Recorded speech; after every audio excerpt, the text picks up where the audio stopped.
Hey, good morning, everyone. Happy Tuesday morning, and welcome back to Morning Musings. I do appreciate you being with me. Some of you have asked about how my MRI went, and I went to the doctor yesterday, and yeah, that's not the happiest of news. Uh, we got to talk about that situation. I can tell you the shoulder hurts like crazy. Thankfully, my wife found something called arnica. That is an all natural product, and it's an anti inflammatory product, and it actually does a tremendous amount of good. Since I've been taking it, even after I got off the steroid, I mean, I've been taking the arnica, and the pain level, although it's still very much there, and I have to be extremely cautious in using my arm, but the arnica takes that ultra sharp pain, jabbing pain, the palpitations, the spasms, it takes that away. So it's boy, am I thankful for arnica. I don't know who sells it. I am not advertising it. I don't sell it, but it works. All right. All right. We are continuing our discussion of Matthew 24, 36 and following. The argument is often made, commonly made, and let me remind you, the underlying assumption of all attempts to divide Matthew 24 into two different subjects, AD 70 and the end of time, are based upon the assumption that the apostles wrongly conflated. They were ignorant. They were confused. When Jesus predicted the fall of Jerusalem and the temple, they just, for some reason, we don't know why, but they wrongly linked that destruction, which is admitted by everyone would take place in that generation, but they confused and conflated that event with his coming at the end of the current Christian age, with the destruction of heaven and earth. That basic underlying assumption is the source of 99.9%, exaggeration, of all attempts to exegete Matthew 24 into two different subjects and discussions. But I tell you, in my brand new book, Watching for the Parousia, where Jesus' apostles confused, I address that presupposition head on. As a matter of fact, Kenneth Gentry is supposedly writing a book that is supposed to be, from what I've heard, the definitive proof that the apostles were confused or they were ignorant in Matthew 24 and verse 3. Now, here's what is absolutely amazing. You really have to catch the power of this. On his blog, Kenneth Gentry wrote 4 articles seeking to prove, and those 4 articles will be in his upcoming book as I understand it. May be wrong, but I understand that those 4 articles, perhaps edited, revised, whatever, but they're supposed to be in this upcoming book whenever the book comes out. In those 4 articles, Kenneth Gentry sets out to prove that the apostles were absolutely confused. They were ignorant. Now, here's what's amazing about this. In Matthew chapter 13, Jesus talked about his coming at the end of the age, the identical Greek terminology that they asked about in Matthew 24 and verse 3. After speaking of his coming at the end of the age, at the time of the harvest, Jesus turned to his apostles and said, "Do you understand?" And the apostles said, Matthew 13, 15, 51, yes. Wow. Okay, so what does Kenneth Gentry do about that? What does he say about that? In an absolutely stunning bit of temerity, you'll have to excuse me here because this is so shocking. Kenneth Gentry says, to paraphrase, even though the apostles said they understood, in reality they didn't. I'm sorry. Look, how does someone 2,000 years beyond that text and that context read what the apostle said and say, well, I know that they said they understood, but I know that they didn't. Well, okay, why is it and how is it? Yeah, shoulder's bad. Uh, anyway, how is it that although in other occurrences in the New Testament, in which, and by the way, I have all this in this book and a whole lot more, that when the apostles did not understand, Jesus directly confronted them about their ignorance. So in Matthew 13, when Jesus said, "Do you understand what I've just told you about my coming at the end of the age for the harvest?" How is it that when they said, "Yes, Lord, we understand," that Jesus did not say, "Now look, guys, I appreciate you saying that, but I know that you don't really understand. You just told me a little white lie here, guys. So let me correct you." You see, in all instances in which Jesus' apostles were confused or they did not understand, the Bible tells us so. There is no such statement either in Matthew 13 or in Matthew 24. Not a word, not a syllable. And yet, Kenneth Gentry says, well, we know they said they understood, but we know they didn't. I find that very deeply troubling. So, as I've stated, be sure to watch. Hey, look, I'm telling you, Preterist Pilgrim Weekend 2020 is right upon us with the introduction of my brand new book, Watching for the Parousia, where Jesus' apostles confused. And you will not believe how much absolutely fantastic and irrefutable evidence there is to prove beyond any shadow of a doubt that the apostles were not confused. You know who's confused?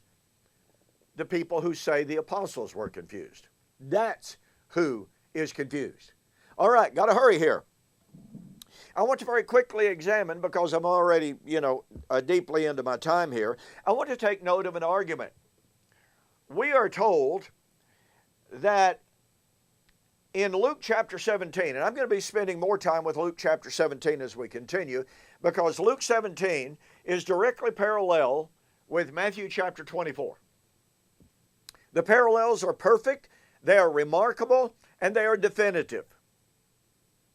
So we are told that in Luke chapter 17, verse 22, in one of those supposed contrasts between those days and that day, that Jesus told his apostles, "The days are coming in which you will desire to see one of the days of the Son of Man, but you will not see it." Now I want you to remember this, all right? We are told that the Bible never refers to the coming of the Lord as those days. Never refers to the time of the parousia of Christ as those days. We are told it's always singular. The day. As in that day and hour, supposedly. Well, Houston, we have a problem. So here's the argument that is set forth. I very first read this argument from an outspoken critic of covenant eschatology by the name of Wayne Jackson out of Stockton, California. At one time I counted Wayne as my friend. He completely cut me off when I began to teach the truth of covenant eschatology. And he subsequently wrote tons of articles. He likewise cut off my friend Jack Scott, who was even closer to him as a friend than I was. But all of that aside, some years ago, Wayne Jackson wrote an article based upon Luke 17:22.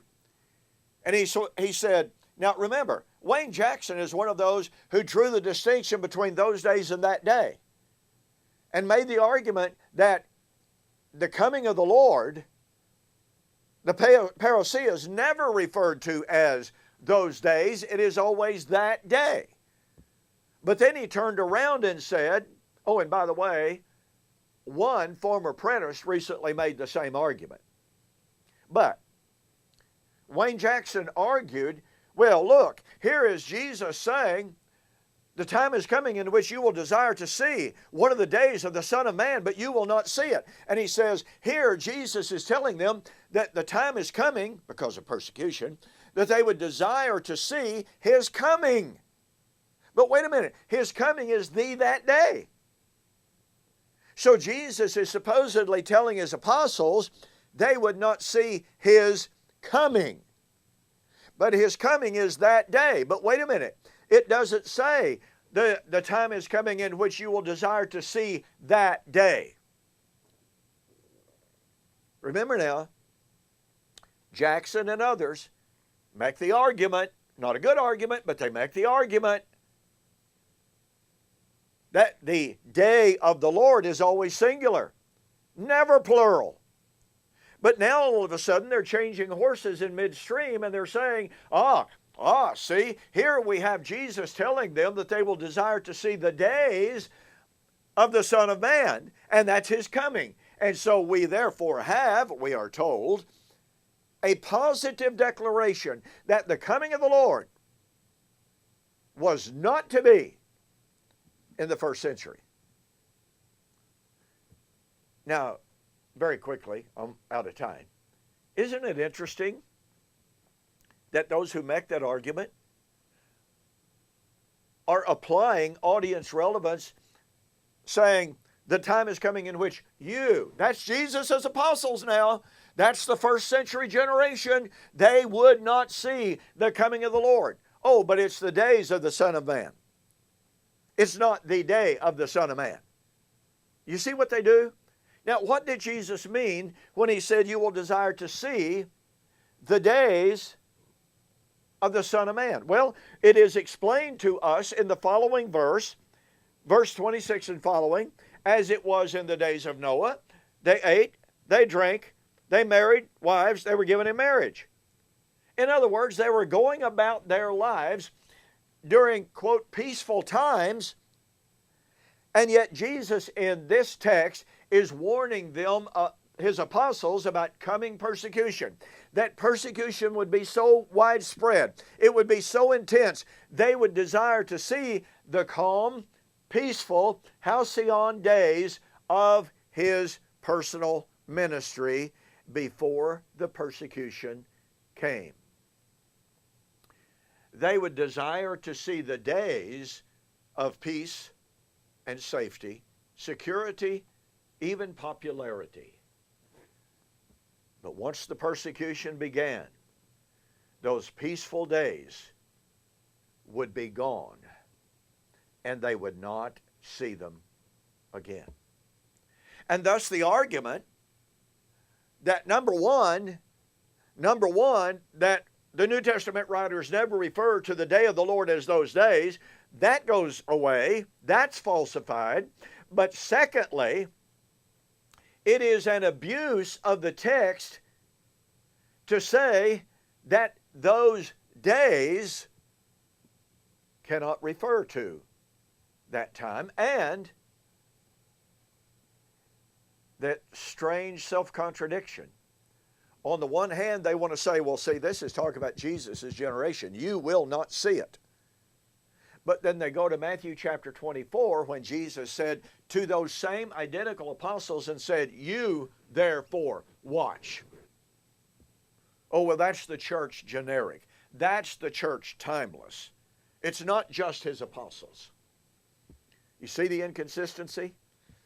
Oh, yeah, there's a whole lot more. Listen, I'm out of time for today. Thank you so very much for joining me for this morning's morning musings. Boy, don't forget, I'm telling you, Preterist Pilgrim Weekend is nearly here. You'll be able to go to YouTube, just look up Preterist Pilgrim Weekend 2020, and you'll be able to watch it absolutely free of charge. All right? Thanks for joining me. I'll see you Wednesday, tomorrow, on the flip side.